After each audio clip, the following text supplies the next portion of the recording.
The 2024 season is officially over, so I'd like to look back and see how every team performed this season. Obviously, every team's expectations were different heading into the year, so instead of ranking them by their record or how much success they had, I'm going off of how they did relative to their expectations before the season. With that out of the way, let's just get started with the Arizona Cardinals. And they looked promising at first. They started with a 6-4 record if I'm not mistaken, but then they kind of fell apart down the stretch and finished 8-9. Still, I think that's about where their expectations were before the season. So while it's disappointing they didn't do better after starting off hot, I think this is where they belong. Now the Falcons are an interesting one because it was a common belief that they were a quarterback away, and so there was a lot of hype surrounding them before the season. Me personally though, I didn't really buy into the hype too much. I did think the Falcons would win the NFC South, but I only thought they'd be around 11 wins.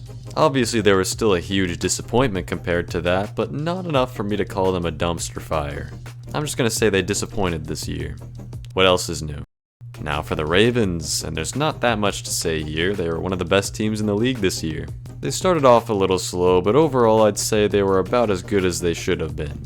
Now for the Bills, and I was definitely sleeping on them. I thought they were going to barely crack double-digit wins. And there they were, 13-4 and one game away from the Super Bowl. Heartbreaking loss aside, I think the Bills performed above expectations, at least in my book. Now for the Panthers, and they were so atrocious at the start of the year that it's easy to think they should go in one of the bottom two tiers. But with the way they rebounded in the second half of the season, I think they wound up about where I would have expected them to be, 5-12. That's still an improvement over last season, which is kind of crazy to say. Now for Chicago, and this is a pretty easy one. They go in the dumpster fire tier. Much like the Falcons, I wasn't all in on the Bears hype train heading into this year, but I certainly thought they'd be a hell of a lot better than they were, especially after that 4-2 start. Caleb Williams disappointed, keeping Matt Eberflus went about as well as everybody expected, and it was just ugly all around. I mean, we're talking about a team that lost 6-3. Yikes. Now you could argue that Cincinnati also belongs in the dumpster fire tier, but they won 5 straight to close out the year and wound up with a winning record. They even had a slim but still possible chance for a playoff spot in the last week of the season. They still massively underachieved, but not enough for me to put them in the bottom tier. They're going right here with the Falcons. Now the Browns, on the other hand, there's not really any bright spots to point out. They absolutely belong in the dumpster fire tier. The supposedly elite defense fell apart, and Deshaun Watson was Deshaun Watson. I mean, this hellish season might have cost the Browns Myles Garrett. If that's not dumpster fire material, I don't know what is. And while we're at it, the Cowboys can go ahead and join them. I think there was some stat that the Cowboys were the only team in the last 3 years to finish with 12+ wins every year, and I didn't really see any reason that would change. But boy was I wrong. Even before Dak Prescott got hurt, this team sucked. Now let's take a break from bashing on disappointing teams to talk about the Broncos. They weren't anything crazy, but they were certainly better than they were expected to be. Apparently some people were saying they'd be one of the worst teams in the league before the season. I don't understand that, but I did think they would be a little bit below average. And it was actually the other way around. Pretty easy choice, they're going up here with Buffalo. Now for the Lions, and this one's interesting. Is it crazy to say that a 15-win team disappointed this season? In the Lions' case, I don't think it is. It really felt like it was their year, like they were a tier above every other team. And then they had one of the worst cases of the injury bug I've ever seen. They were able to pull games out in the regular season, but given how spectacularly they fell apart in their first playoff game, I think I have to say they disappointed. Next up is the Packers, and although they had a bit of a disappointing end to the season with a blowout playoff loss in the wildcard round, I think they did what they were expected to do this season. They went 9-8 last year, and they took a step forward going 11-6. I'm going to say they met expectations. I feel like overachieved has a negative connotation. I'm just going to change this tier. Now I've got the Texans, and they weren't a bad team, but much like the Packers, they were expected to take a step this year, and they really didn't. In fact, even though they finished with a better record, it kind of felt like they took a step back, at least in the case of CJ Stroud and the offense. They did have an impressive playoff win, but I think they kind of have to go in the disappointed tier. Next up we got the Colts, and a lot of people were talking about the Colts as a team that could be a dark horse contender. And it's easy to see why, but I didn't hop on the hype train, and I'm pretty glad I didn't. Anthony Richardson unfortunately did not look good, and this team was about where I expected them to be, average. Now the Jaguars definitely did not reach expectations.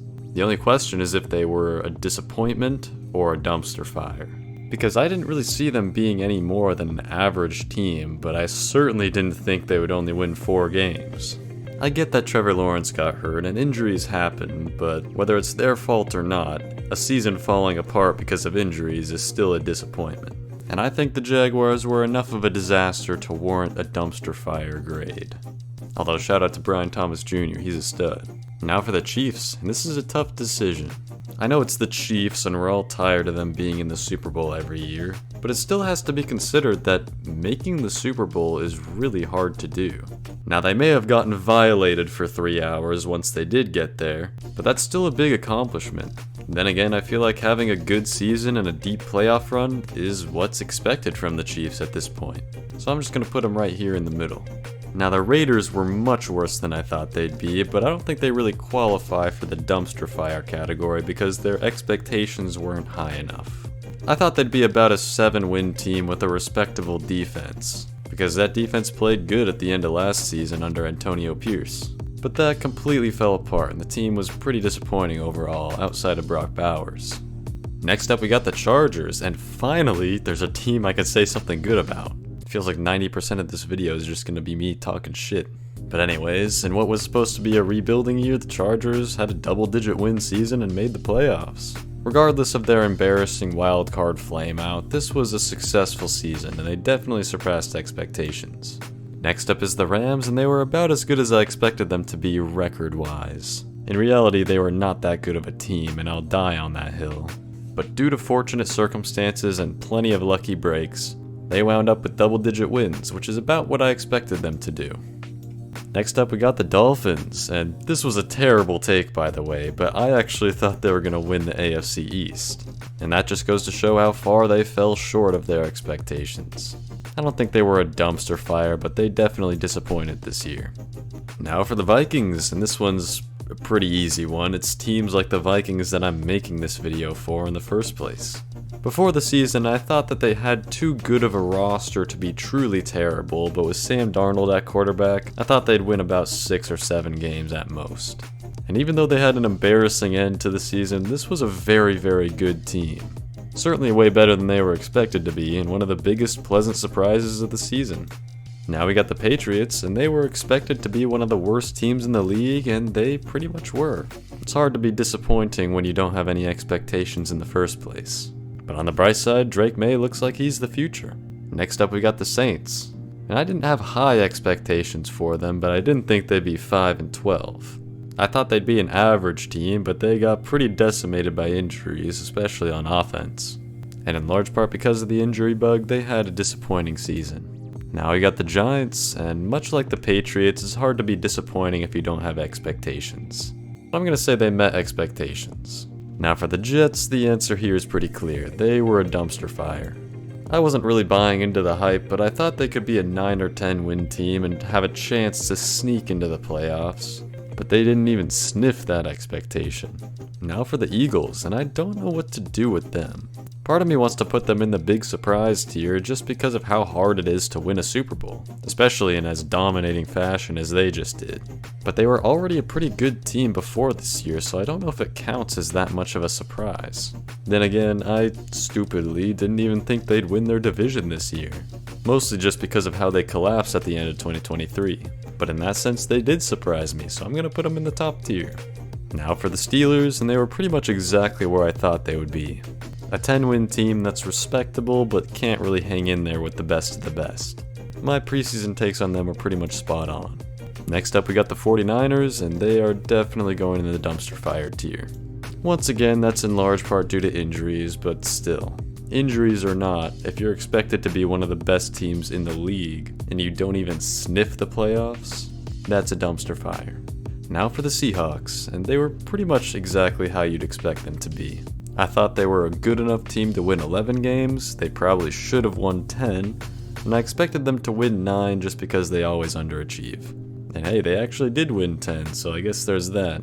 Although it's painful to think about what could have been if we didn't beat ourselves against the shitty Rams or lose to the Giants of all teams. Still, the Seahawks met expectations. Now, I probably should put the Buccaneers in the met expectations tier 2, but it turns out that there's so few teams that surpassed expectations that I feel obligated to put someone up there.